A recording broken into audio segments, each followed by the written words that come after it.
Hello students, कैसे हो सारे के सारे। आज की इस वीडियो में हम बात करने वाले हैं क्लास 12 कंप्यूटर साइंस के लिए स्ट्रेटजी में आपको देने वाला हूं कैसे हम 70 आउट ऑफ 70 स्कोर कर सकते हैं थ्योरी के अंदर। ओके, तो वीडियो को लास्ट तक जरूर देखना। इस चैनल पर आप लोगों को सब कुछ अवेलेबल है, लेक्चर्स ऑलरेडी अवेलेबल है, न्यू सेशन के लेक्चर्स हम स्टार्ट कर रहे हैं। ये हमारा आज है डे 1। आज क्या है? डे 1। डे 1 में हम डिस्कस करेंगे स्ट्रेटजी और सिलेबस। ठीक है, सारी चीज़ें डिस्कस हो रही होंगी, तो मेक श्योर करना कि ये वीडियो अपने दोस्तों तक जरूर शेयर कर दो और साथ में चैनल को सब्सक्राइब करके सपोर्ट ऐसे ही बनाए रखो। देखो, सबसे पहले हम बात करेंगे that is we have the most important thing that is syllabus. Syllabus के ऊपर एक डिटेल्ड वीडियो आ चुकी है जिसमें मैंने आपको प्रॉपर बताया हुआ है कि जितने भी सिलेबस रिलेटेड डाउट्स है वो सारे उस वीडियो में कवर कर दिए गए हैं, ताकि आपको कोई भी डाउट्स आगे अराइज ना हो। बच्चे पूछते हैं भैया क्यों सिलेबस में नहीं है, लिस्ट में क्या सिलेबस में, स्टैक्स में, सॉरी लिस्ट नहीं है, स्टैक्स में कितना सिलेबस में है, कितना सिलेबस में नहीं है। ओके, तो ये सिलेबस में प्रॉपर आपको बता चुका हूँ, वो लिंक जो है वो आई बटन में आपको आ रहा होगा। इसके बाद हम बात कर लेते हैं कि हमारा जो सीएस का वेटेज है वो टोटल हमारा 100 नंबर सीएस हमारा कैरी कर रहा होता है। इसमें हमारे 70 मार्क्स की होती है बेटा थ्योरी, 30 मार्क्स जो है वो होते हैं आपके प्रैक्टिकल के। ठीक है, अब ये 30 मार्क्स का डिवीजन कैसे होता है इस पर एक अलग वीडियो में हम बात कर रहे होंगे।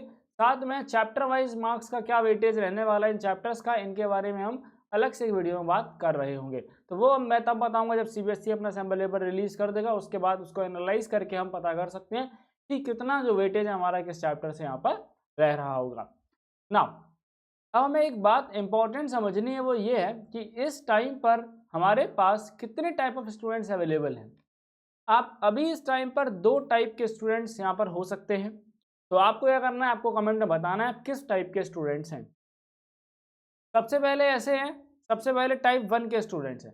टाइप 1 के वो बच्चे हैं जिन्होंने क्लास 11th में क्या है, जिन्होंने कि क्लास 11th अच्छे से पढ़ी है, क्लास 11 कंप्यूटर साइंस अच्छे से पढ़ी हुई है और उनको पाइथन के बेसिक्स क्लियर है। क्या है, उनको पाइथन अच्छे से समझ में आती है, यानी कि ये मान लेता हूँ कि आपके बेसिक्स अच्छे क्लियर हैं।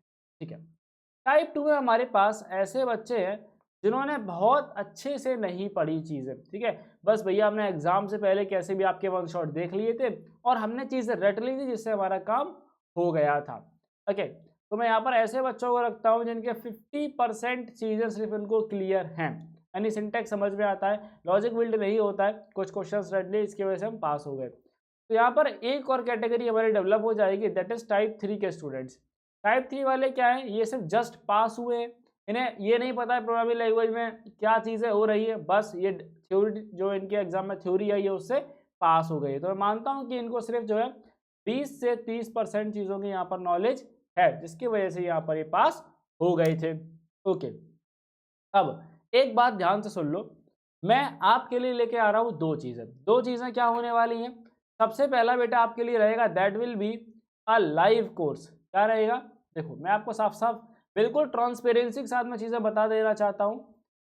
सबसे पहले हमें क्या करना है, आपके लिए एक लाइव फ्री सीरीज आएगी। ठीक है, एक फ्री बैच हो रहा होगा जो कि हमारा इसी चैनल पर हम कवर कर रहे हैं। कल से आपको वीडियोस देखने को मिल जाएंगे, थोड़ा सा भी तबीयत खराब था इस वजह से वीडियोस नहीं आ रहे थे चैनल के ऊपर। Then number 2 that will be a paid batch. अब पेड बैच क्या है, ये एक आपके लिए एक स्पेशल बैच है उन बच्चों के लिए जो बिल्कुल सेकंड कैटेगरी में आते हैं, थर्ड कैटेगरी में आते हैं और आप 70 आउट ऑफ 70 स्कोर करना चाहते हो। ओके, अब भैया हम स्कोर तो करना चाहते हैं लेकिन कंप्यूटर साइंस तो भैया ऑप्शनल सब्जेक्ट है, तो इसको इज्जत देना क्यों ज़रूरी है बेटा, इसको इज्जत देना इसलिए ज़रूरी है बिकॉज मेरे पास हर साल बच्चे आते हैं। क्या होता है, बच्चों का फिजिक्स का पेपर गड़बड़ हो जाता है, किसी का मैथ्स का हो जाता है, किसी का केमिस्ट्री का हो जाता है। ठीक है, हाँ भैया हो जाता है। तो आपको जेई मेंस देने के लिए आपका 75% का जो क्राइटेरिया है उसमें आपका ये ऑप्शनल सब्जेक्ट आपकी मदद कर रहा होगा। ओके, तो हमें क्या करना है, हमारी स्ट्रेटजी ये होने वाली है कि जो भी बच्चे पेड बैच में आते हैं तो हम अपना जून तक क्या है, by the end of the June अपना सीएस हम खत्म कर लेंगे। और ये बहुत अच्छी बात है कि आप जुलाई से सिर्फ और सिर्फ अपने मेन सब्जेक्ट पर फोकस कर रहे हों। ओके, ठीक है भैया, बैच की अनाउंसमेंट कब होगी, क्या फीस रहेगी, क्या डिफरेंस रहेगा, वो आपको नेक्स्ट वीडियो में बता दूंगा, जो हमारा बैच का प्रॉपर अनाउंसमेंट वाला वीडियो होने वाला है। अब हम बात करते हैं भैया स्ट्रेटजी क्या है। देखो आपको क्या करना है, सबसे पहले आपको ये बात समझनी है कि जो कंप्यूटर साइंस है वो आपका रेगुलर सब्जेक्ट की तरह नहीं। अच्छा भैया इसका मतलब क्या कहना चाहते हो? इसका मतलब मैं ये कहना चाहता हूँ कि यहाँ पर जो कंसेप्ट्स हैं, क्या है, जो कंसेप्ट्स है बेटा वो आपस में लिंक्ड होते हैं एक दूसरे से। क्या होते हैं? ये जो कंसेप्ट्स होते हैं ये आपके एक दूसरे से कंसेप्ट लिंक होते हैं।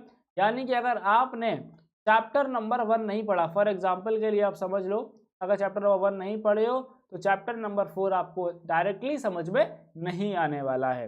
ओके, ये बात आपको समझनी है।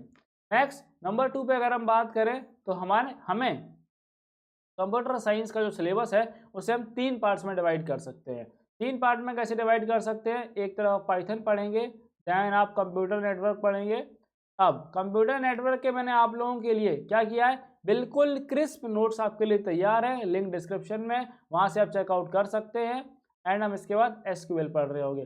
कंप्यूटर नेटवर्क जो है आपकी किताब में अप्रोक्सीमेट 150 पेजेस में दे रखा है, मैंने इसको क्रिस्प करके सिर्फ और सिर्फ 29 पेजेस में कर दिया है आप लोगों के लिए। अब देखो यहाँ पर क्या हो रहा है, आपका 10 नंबर का कंप्यूटर नेटवर्क आता है और 20 नंबर की एसक्यूएल रहती है और 40 मार्क्स की आपकी पाइथन आ रही होती है। कंप्यूटर नेटवर्क में हमारे पास 2 टाइप के क्वेश्चंस बन रहे होते हैं बेटा। पहला हमारा क्वेश्चन होता है लेआउट वाला क्वेश्चन, ठीक है। लेआउट वाला क्वेश्चन इतने अच्छे समझा दूंगा आपको, इतनी अच्छी प्रैक्टिस करवा दी जाएगी, इस बात की मैं आपको गारंटी देता हूँ। चैनल के ऊपर आपको जो बताया जा रहा है अगर आप फॉलो कर लेते हैं, आपको रिजल्ट्स बेटा हाफ ईयरली में ही दिखने शुरू हो जाएंगे। जो हमारा फ्री वाला बैच होगा, इसकी हमारी जो क्लासेस हैं ये हमारी कंप्लीट हो रही होंगे, that will be up to the mid of September, ठीक है। सितंबर तक हमारा सिलेबस कंप्लीट हो जाएगा चैनल के ऊपर। और मैं गारंटी देता हूँ जो बच्चा जैसे मैं पढ़ा रहा हूँ, जो क्वेश्चन मैं तुम्हें बता रहा हूँ, ओके, अगर आप वैसे करते हैं आप अच्छे से अच्छे नंबर ला सकते हैं कंप्यूटर साइंस के अंदर और अपना जो स्कोर है वो आप बूस्ट कर पा रहे होंगे। ठीक है भैया, लेआउट वाला क्वेश्चन हो गया। लेआउट वाला क्वेश्चन 5 नंबर का रहता है और बेटा 5 नंबर की आपकी जो है वो रहती है थ्योरी। क्या रहती है बेटा? थ्योरी रहती है। आई बात समझ में? हाँ भैया बात समझ में आ गई। एसक्यूएल क्या है? एसक्यूएल बेसिकली एक लैंग्वेज है क्योंकि हमारा डेटाबेस क्रिएट करने के लिए, ठीक है, यूज की जाती है। And Python. अब हम बात करते हैं थोड़ा चैप्टर वाइज चीज़ों को चलेंगे और आपको बताऊंगा कि किस सीक्वेंस में आपको अभी पढ़ना चाहिए। हम शुरुआत कर रहे होंगे रिवीजन टूर 1 एंड 2 से। तो एक बात मेरी ध्यान से समझ लो, जितने भी ऐसे बच्चे हैं जिनके क्लास 11 के बेसिक्स कंप्लीट नहीं है, पाइथन बिल्कुल नहीं पढ़ी, जेई की वजह से आप नहीं पढ़ पाए या आप बाहर रह रहे थे अभी तक, तो मैं गारंटी देता हूं कि आपको जैसे जैसे मैं पढ़ा रहा हूं अगर आप वैसे पढ़ लेते हैं आपके बेसिक्स 100% क्लियर हो जाएंगे। 100% बेसिक्स क्लियर हो जाएंगे और जब तक आपके ये दोनों चैप्टर्स क्लियर नहीं होंगे तब तक बेटा आपको आगे कुछ भी चीज़ें समझ में नहीं आने वाली हैं। तो जब से हमारी ये सीरीज शुरू हो जाए आप सभी लोगों को अपनी अटेंडेंस कमेंट सेक्शन में हर वीडियो में लगाते रहनी है, जिससे मुझे पता चलता रहे हाँ ये बच्चे जो है रेगुलरली पढ़ रहे हैं। इसके बाद हमारा आता है फंक्शंस चैप्टर। फंक्शंस के बाद फाइल हैंडलिंग। फाइल हैंडलिंग जो है बेटा ये मोस्ट इंपॉर्टेंट चैप्टर है आपके पूरे पाइथन सेक्शन का। इसके बाद हम पढ़ रहे होंगे that we will study about stacks and इसके बाद कंप्यूटर नेटवर्क पढ़ेंगे, देन हम एसक्यूएल पढ़ेंगे और लास्ट में हमारा पाइथन प्लस एसक्यूएल पढ़ रहे होंगे। तो ये जो है ये हमारा सीक्वेंस होने वाला है चैप्टर्स का, जिसको हम फॉलो करेंगे, स्ट्रिक्टली फॉलो करेंगे। ओके, अब अगर आप खुद से भी पढ़ रहे हैं बाय द चांस, तो हमें क्या करना है, जो फ्री बैच वाले हमारे स्टूडेंट्स हैं उनको बताता हूँ। सबसे पहले हमारा कंसेप्ट है कि हमें क्या करना है, सबसे पहले हमें कोई भी कंसेप्ट को सीख लेना है। क्या करना है? कोई भी कंसेप्ट। मैंने फॉर एग्जांपल आप मेरी वीडियो से पढ़ते हैं, आपने रिवीजन टूर 1 और 2 कर लिया, अब आपको इस पर बेस्ड क्वेश्चन सॉल्व करने हैं। क्या करना है? आपको इस पर बेस्ड क्वेश्चन सॉल्व करने हैं। जब क्वेश्चन सॉल्व करेंगे तभी बेटा आपका कॉन्फिडेंस जो है वो बूस्ट हो रहा होगा। और मैं आपको एक एडिशनल राय देना चाहूँगा, वो ये है कि आपको जितने भी ऑप्शनल सब्जेक्ट हैं आपको ऑप्शनल सब्जेक्ट को अपने जून में एंड कर लेना है, जिससे कि आप अपने मेन सब्जेक्ट पर फोकस कर पा रहे। ओके, तो ये है सिंपल सी बेस्ट स्ट्रेटजी, हम इसको फॉलो करते हुए चल रहे होंगे। अब बहुत सारे बच्चे मुझसे पूछते हैं कि भैया हम कौन सी बुक खरीदें। देखो अगर आप सिर्फ और सिर्फ बोर्ड एग्जाम के लिए तैयारी कर रहे हैं, क्या है, अगर आप सिर्फ और सिर्फ बोर्ड एग्जाम के लिए तैयारी कर रहे हैं तो आपके मार्केट में जो है सुमिता अरोड़ा नाम की बुक अवेलेबल है। क्या नाम है किताब का? सुमिता अरोड़ा बुक है। ठीक है, अगर आपके टीचर्स बहुत ज़्यादा आपको फोर्स कर रहे हैं तो आप इस किताब को ले सकते हैं, मजबूरी में अगर लेना पड़ रहा है तो, बिकॉज ये किताब काफ़ी कॉस्टली किताब है। एल्स आप क्या कर सकते हैं, आप जो है मेरे नोट्स ले सकते हैं जिससे कि आपका कंप्लीट सिलेबस कवर हो रहा होगा। बाकी एट द एंड मैटर करेंगे आपके कंसेप्ट कितने अच्छे हैं, ठीक है, आपने कितने क्वेश्चन सॉल्व किए हुए हैं। हमारी फ्री सीरीज में भी मैं कुछ क्वेश्चन आपको सॉल्व कराता चलूंगा। एंड जो पेड बैचेस होंगे वहाँ पर आपका अच्छे से ध्यान रखा जाएगा, आपको सारी चीज़ें करवाई जाएंगी। और ये बात आप ध्यान रख लेना कि प्रीवियस बैच में 60 से 70% क्वेश्चन जो बोर्ड एग्जाम में आए थे वो सेम पैटर्न पर थे, वैल्यूज डिफरेंट थी, जैसा मैंने बच्चों को क्वेश्चन सॉल्व करवाए हुए थे। ओके, तो सभी को शेयर करो और ये बताओ कमेंट सेक्शन में कि आप किस स्कूल में हो। ठीक है, अपने स्कूल का नाम बताओ ताकि मुझे पता चले कि हाँ भाई कौन कौन से स्कूल से हमारे यहाँ बच्चे वीडियोस को देख रहे हैं। तो मिलेंगे आप लोगों से लेक्चर नंबर 1 के साथ।